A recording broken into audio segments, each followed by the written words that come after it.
kalau C lebih rendah lagi. Jadi kita bisa lihat dari guidelines, dari rekomendasi, bagaimana studi-studi yang dilakukan terhadap obat. Nah, nomor satu yang harus dilakukan tentunya adalah modifikasi diet. Pasien dianjurkan diet tinggi serat. Tujuannya tentunya untuk melancarkan BAB.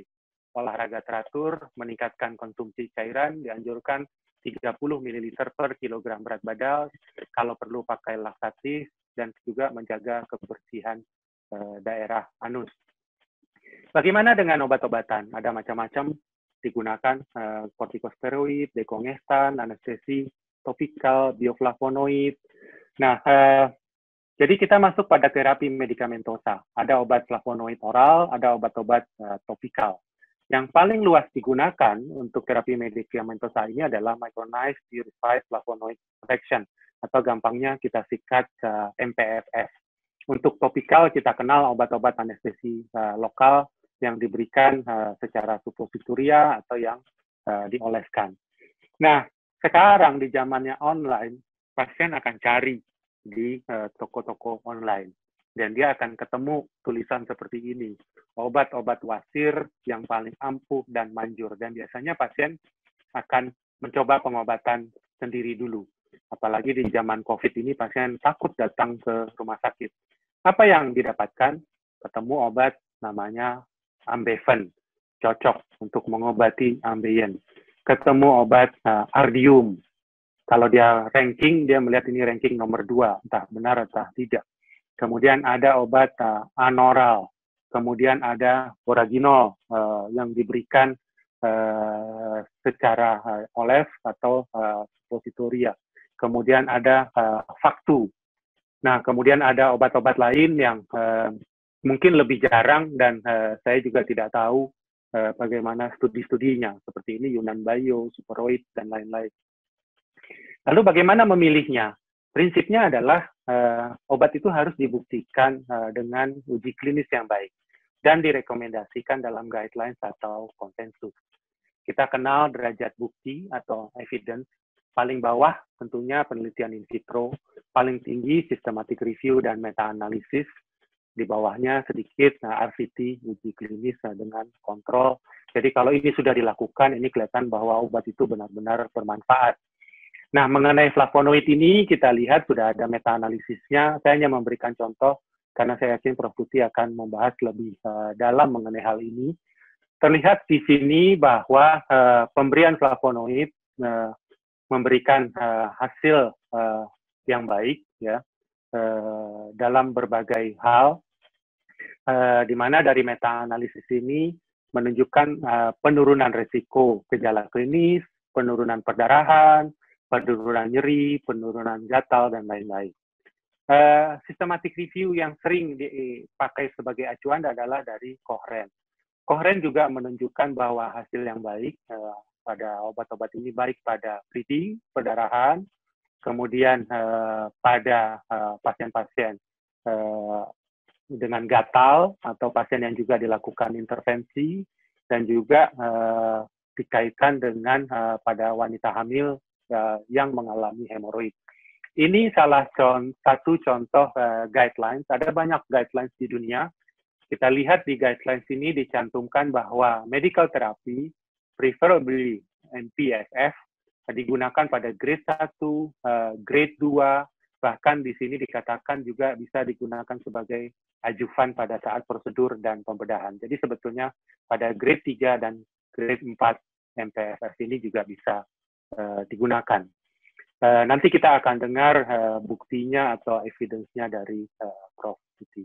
Tindakan lain adalah ligasi karet, ini yang biasa kami lakukan, jadi dimasukkan alat, kemudian dilakukan ligasi, diikat, dan kemudian nanti hasilnya ini akan terjepit sehingga mengalami dekrosis, sehingga hemoroid ini akan putus, sehingga pasien akan mengalami perbaikan.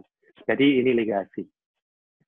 Terapi bedah, ya tentunya ada berbagai teknik untuk bedah, saya tidak bahas mendalam, tapi pada dasarnya untuk bedah, sebetulnya hasilnya sangat baik, tetapi yang tidak enak adalah nyeri pasca tindakan.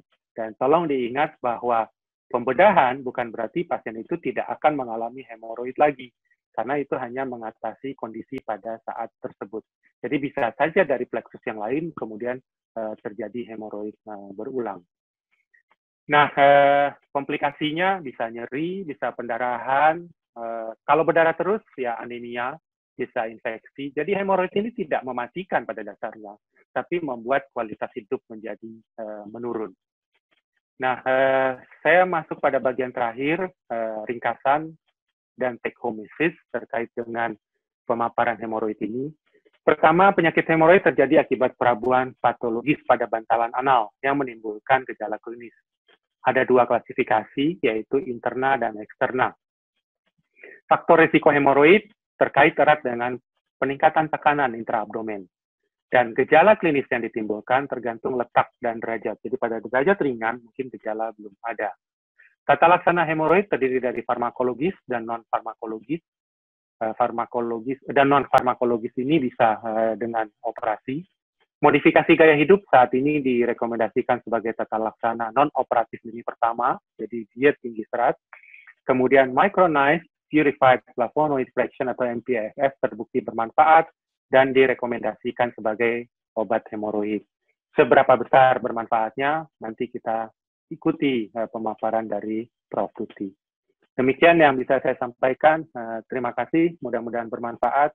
Saya kembalikan kepada moderator, apoteker Eka. Silakan. Baik, terima kasih Dr. Ihsan tentang paparannya terhadap penegakan diagnosa hemoroid, sangat menarik sekali. Nanti mungkin akan bisa kita bahas lebih detail pada sesi diskusi ya dok. Terima kasih dokter. Dan para peserta, teman-teman sejawat yang bila memiliki pertanyaan, kami persilakan untuk mengisi di kolom Q&A karena sesi diskusi akan kita buka setelah ketiga narasumber kita telah memaparkan materinya. Kita akan memasuki narasumber kita yang kedua selanjutnya, yaitu Profesor Dr. Purwan Tiastuti MSc SCFK. Selamat pagi Prof. Tuti. Selamat pagi Bu Eka. Ya, Prof. Tuti. Iya Prof. Pada kesempatan kali ini Prof. Tuti akan berbagi ilmu bersama kita terkait farmakologi MPFF sebagai pengobatan hemoroid. Namun seperti biasa, sebelum kita mendengarkan pemaparan beliau, izinkan saya untuk membacakan sedikit tentang riwayat pendidikan dan pekerjaan beliau. Beliau melakukan pendidikan S1 di Universitas Indonesia di Fakultas Kedokteran Jakarta, kemudian menempuh pendidikan S2 Brevet Farmakologi di Universitas Indonesia.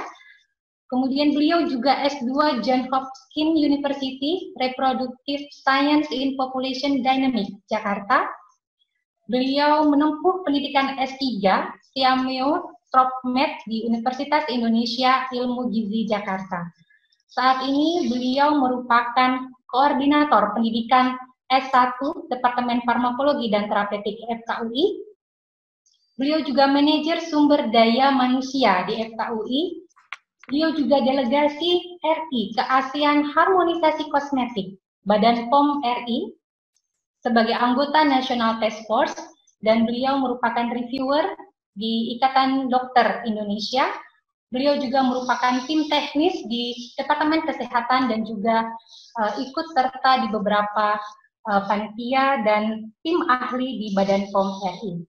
Baik, untuk mempersingkat waktu, kami persilahkan kepada Prof. Tuti untuk menyampaikan materinya terkait farmakologi MPFF sebagai pengobatan hemoroid. Kami persilakan, Prof. Ya. Terima kasih Ibu Moderator, Ibu Apoteker Eka. Selamat pagi semuanya. Assalamualaikum warahmatullahi wabarakatuh. Salam sejahtera untuk kita semua. Senang sekali saya hari ini bisa bertemu dengan teman-teman, meskipun hanya dalam layar, tapi rasanya ini rame ya, pesertanya sampai 1.500 orang, unbelievable ya. Salah satu sisi positif dari webinar adalah kita bisa bertemu dengan banyak orang. Mudah-mudahan apa yang kita diskusikan hari ini bermanfaat. Saya akan mulai dengan share screen. Jadi tugas saya tadi menyambung Dr. Ihsan, saya akan bicara khusus untuk MPFF ya. Ini kadang-kadang mesti ngecek lagi kalau begini nih. Kadang iya, kadang enggak. Oke, jadi